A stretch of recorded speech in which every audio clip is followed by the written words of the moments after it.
নমস্কার বন্ধুরা, আজ আমরা কথা বলবো 2005 সালের 10 টাকার ভারতীয় মুদ্রা নিয়ে।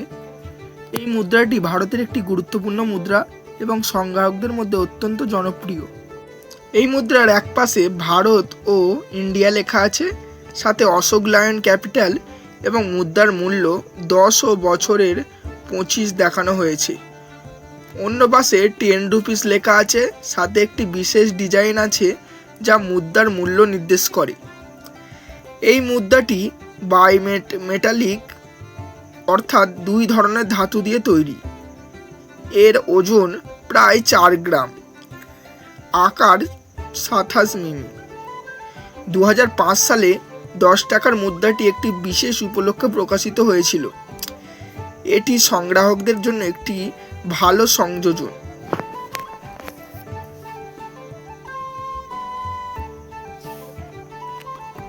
এই মুদ্রার মূল্য নির্ভর করে তার অবস্থা ও র্যাভিটির উপর। সাধারণত এই মুদ্রার মূল্য 10, তবে সংগ্রাহকরা মূল্য বেশি দিতে পারেন। এটি যদি 2005 সালের হয়, মিন্টটা নয়ডা হতে হবে, তাহলে 2500 পর্যন্ত হতে পারে। আপনি যদি এই মুদ্রা সম্পর্কে আরও জানতে চান বা এর মূল্য জানতে চান, তাহলে কমেন্টে জানাতে ভুলবেন না। ধন্যবাদ। যদি আপনি মুদ্রা সংগ্রহ করতে পছন্দ করেন, তাহলে আমাদের চ্যানেলটি সাবস্ক্রাইব করুন এবং বেল আইকন ক্লিক করুন। আপনার কাছে কি 2005 সালের 10 টাকার মুদ্রা আছে? কমেন্টে জানান।